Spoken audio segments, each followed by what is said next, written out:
Writing Out Loud, a program designed to explore in-depth interviews with writers to hear that words have voices. Hello everyone, I'm Teresa Miller and welcome to Writing Out Loud. My very special guest today is Theasa Tui. Theasa's new book is the 5 O'Clock Follies. Welcome, Theasa. Thank you. You're a veteran journalist. What was it like when you first started out in the field?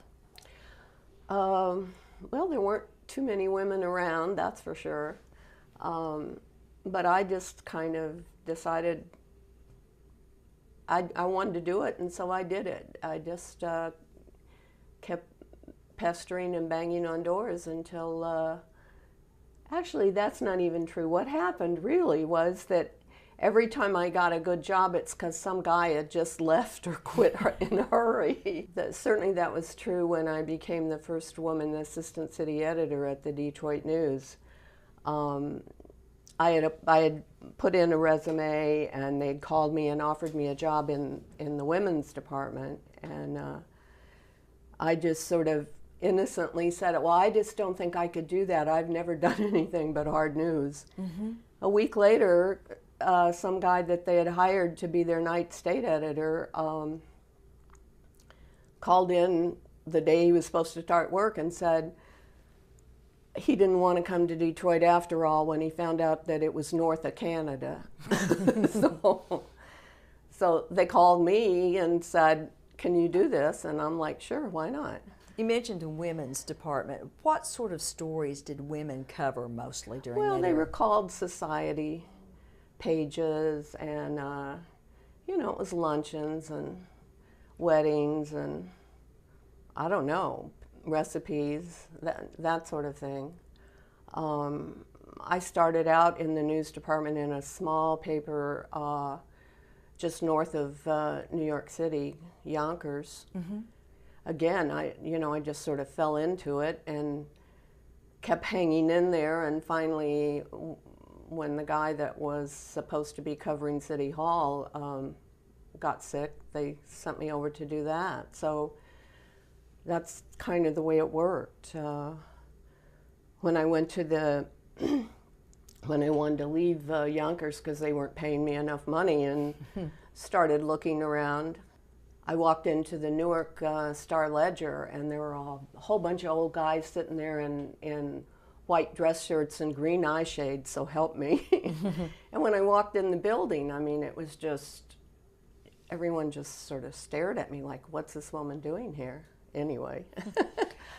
You know, we emphasize large newspapers so much. Are there special lessons to be learned on smaller newspapers, like the paper in Yonkers? Oh, absolutely. That's really where you need to start, is so that you kind of learn everything and learn how to get your way around. I was in Paris just because I loved to hang out in Paris when I was young, and ran into a guy in the lobby of the sleazy hotel or the cheap hotel, it wasn't sleazy, where I was staying, and told him I wanted to get in the news business, and he gave me that piece of advice, and I'll never forget it.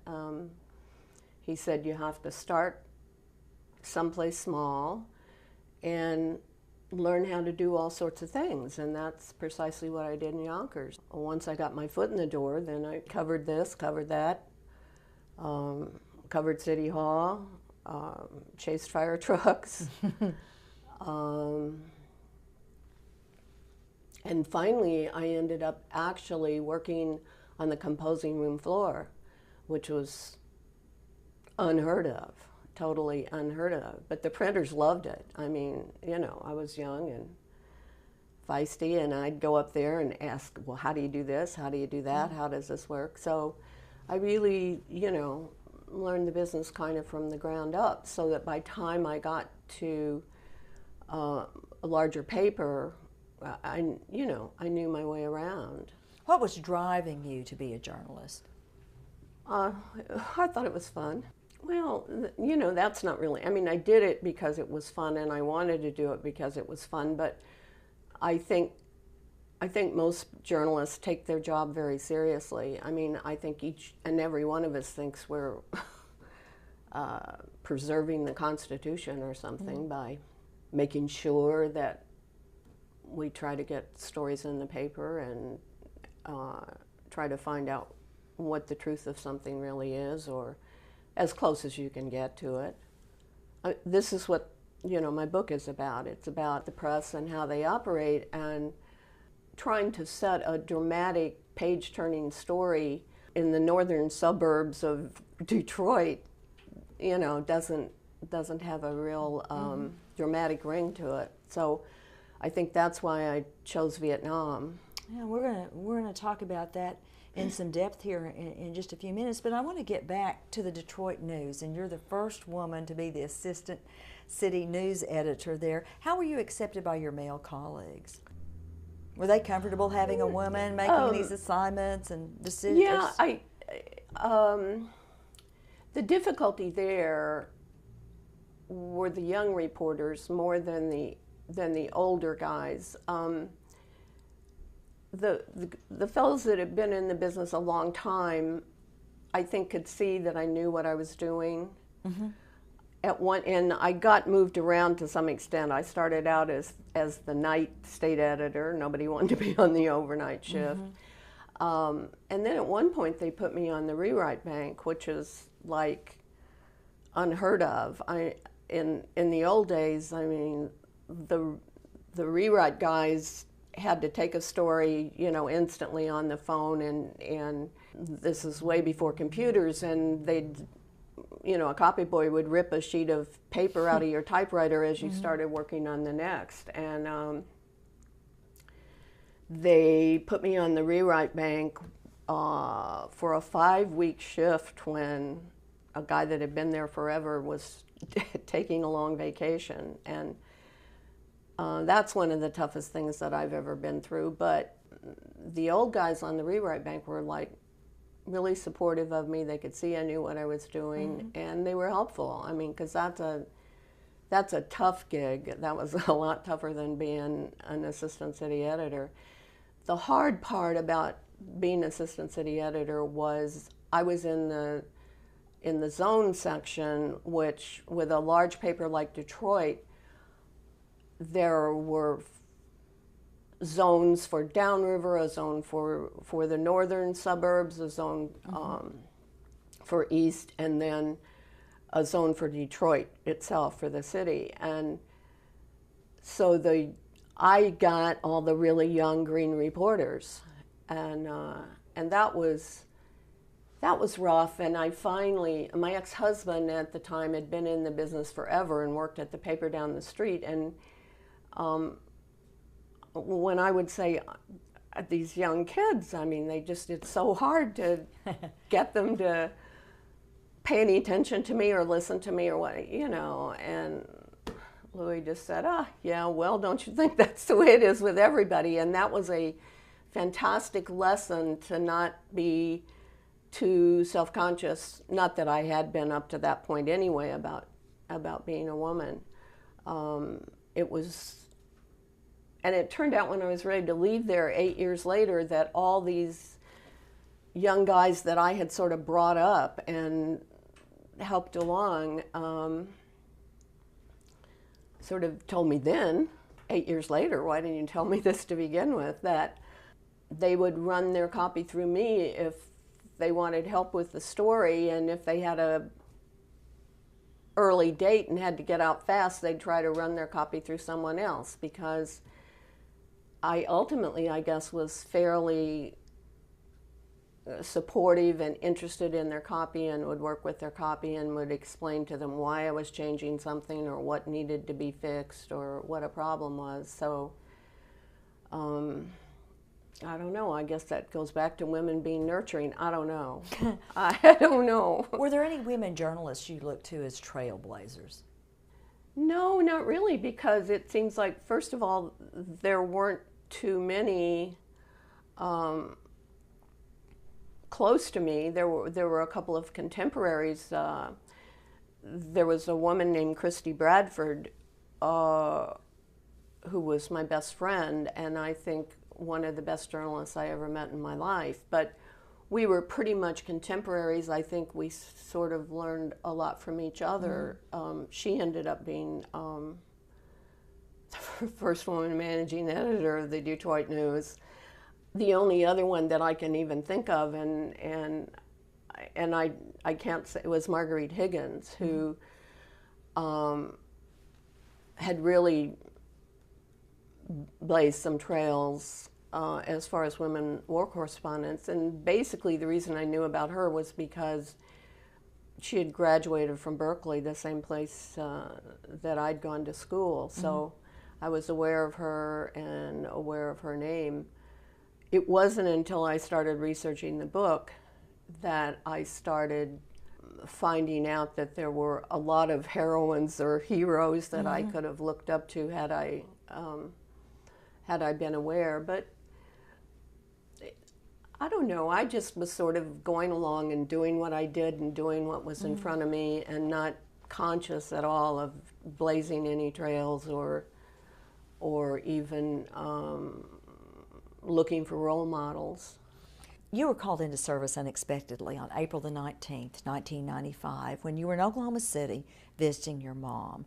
Tell us about that day. She was standing in the kitchen, and I was sort of standing between the kitchen and the living room, and something hit, and my mother said, a truck has hit this house. And I was like, no, you're in an interior garden apartment. That couldn't be. It must be something from Tinker Air Force Base. And I don't know. And then I just sort of knew somehow. And I walked over and turned on the television and just said, Mom, I got to go. And you became a journalist right at that moment again. Yeah, I mean, you know, you don't, if something happens, you go to work. It's just... absolutely. And we want to talk a moment about your mother, because she's a fascinating figure, was a barnstormer, and some people might not know what a barnstormer is. Explain. I would think people in Oklahoma would know what a barnstormer is. She was flying around in an old World War I Jenny, which was the plane that they used to train pilots for in World War I. It was an open cockpit, biplane, to one wing on top of the other. And my father had gone to grammar school, was best friends with Paul Braniff.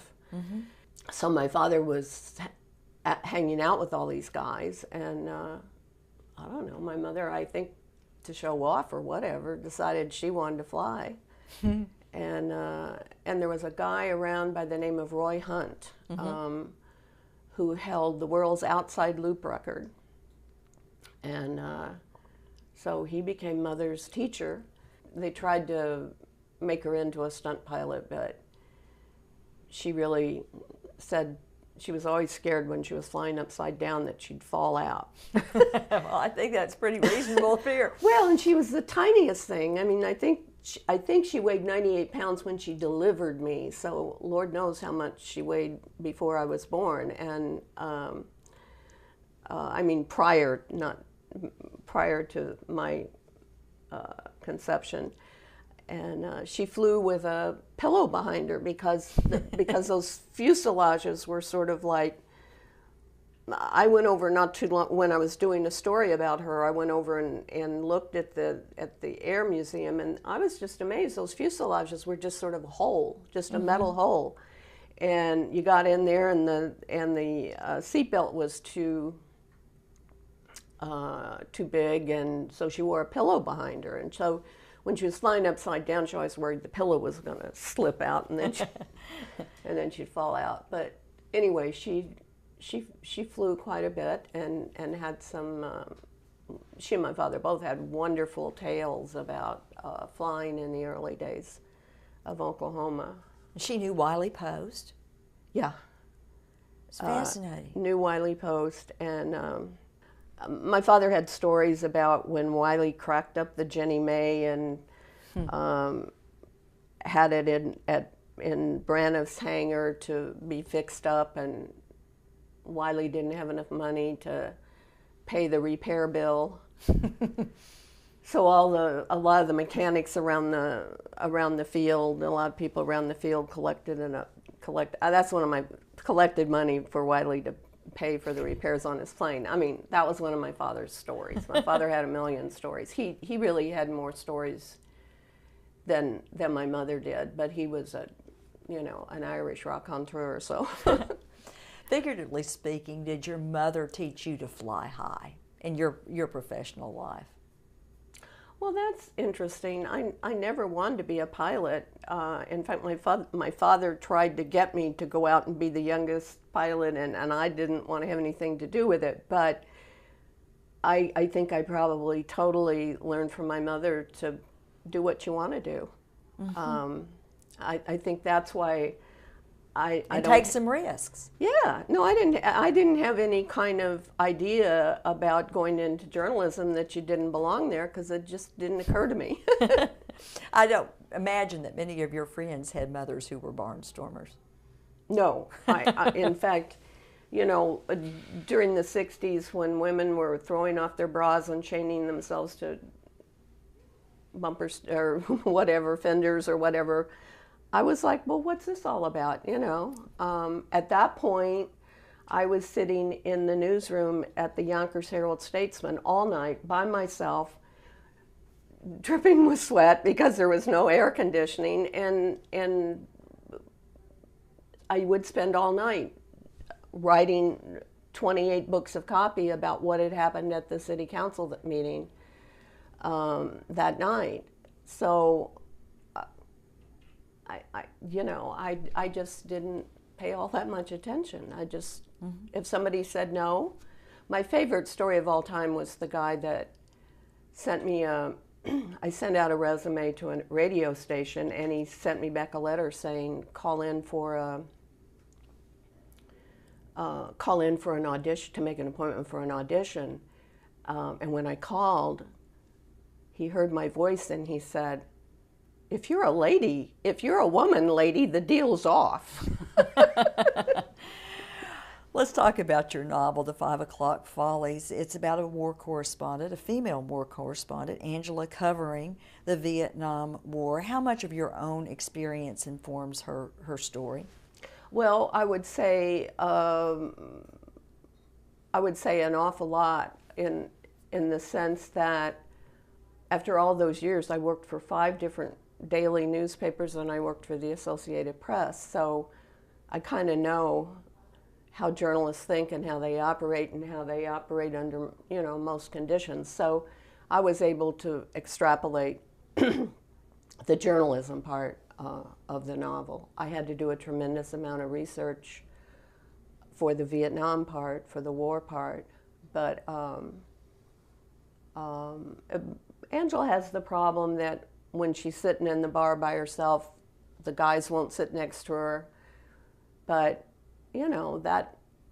that happened to girls on the high school bus. It's so you can use what you know.